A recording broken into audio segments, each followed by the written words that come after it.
할렐루야. 오늘은 예수님께서 다시 살아나신 부활주일입니다. 비록 코로나19로 인해서 교회에서 함께 공동체 예배로 드리지 못하고 각 가정에서 가정 예배로 드리지만 오늘 부활주일 가정 예배 드리는 모든 가정 위에, 우리 모든 예보세 가족들 위해 예수님의 부활의 능력과 은혜가 충만하시기를 간절히 축복합니다.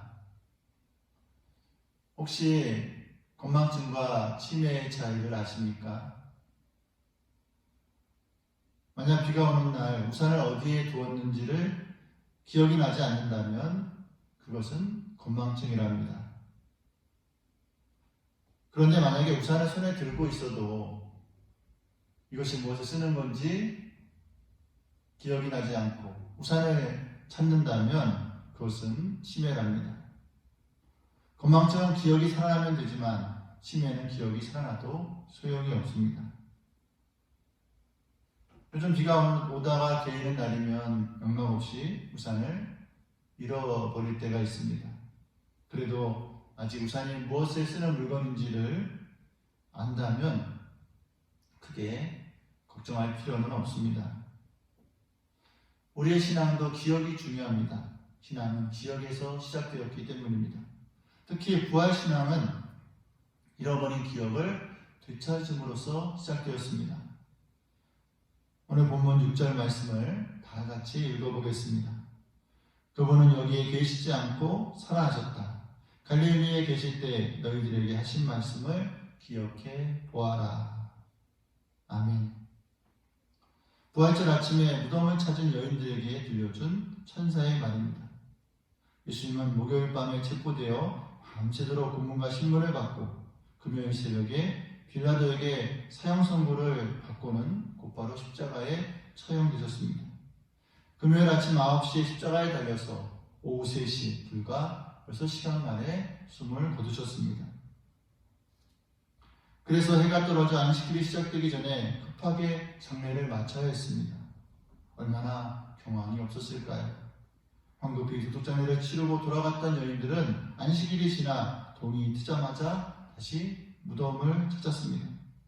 예수님의 몸에 향유를 발라드리기 위해서였습니다. 그런데 이게 웬일입니까? 그들이 봤을 때 이미 돌문은 열려져 있고 무덤은 텅 비어 있었습니다. 십자가의 처형도 끔찍한 일인데 시신마저 유기당했다면 얼마나 참담한 일이겠습니까? 이 일을 어떻게 해야 할까요? 그렇게 당혹스러워하는 여인들에게 천사들이 나타나서 예수님의 말씀을 기억해 보라고 말합니다. 천사들의 말을 듣고서 여인들은 예수님의 말씀을 회상합니다. 그때 저의 정신을 차리고 비로소 예수님의 말씀을 기억했습니다. 기억이 살아났습니다. 그렇습니다.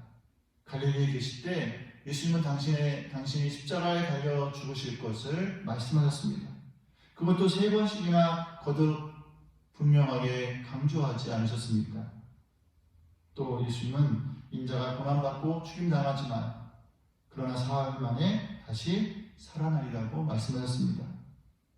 인자가 반드시 고난을 받은 후에야 비로소 영광에 들어가야 한다고 말씀하셨습니다.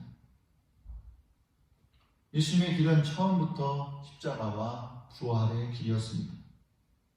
십자가와 부활의 길은 인자가 가야 하는 길이었습니다. 이 길 말고 다른 길은 없었습니다.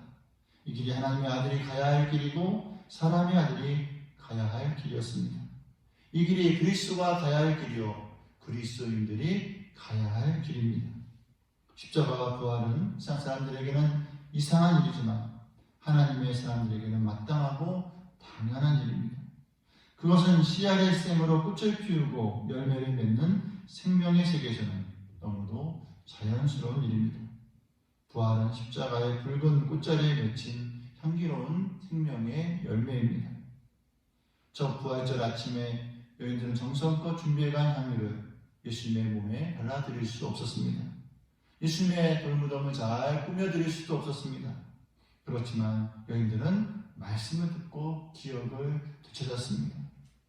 정말 중요한 것은 빈무덤을 꾸미는 게 아니라 말씀을 듣는 것, 그리고 기억을 되살리는 일입니다.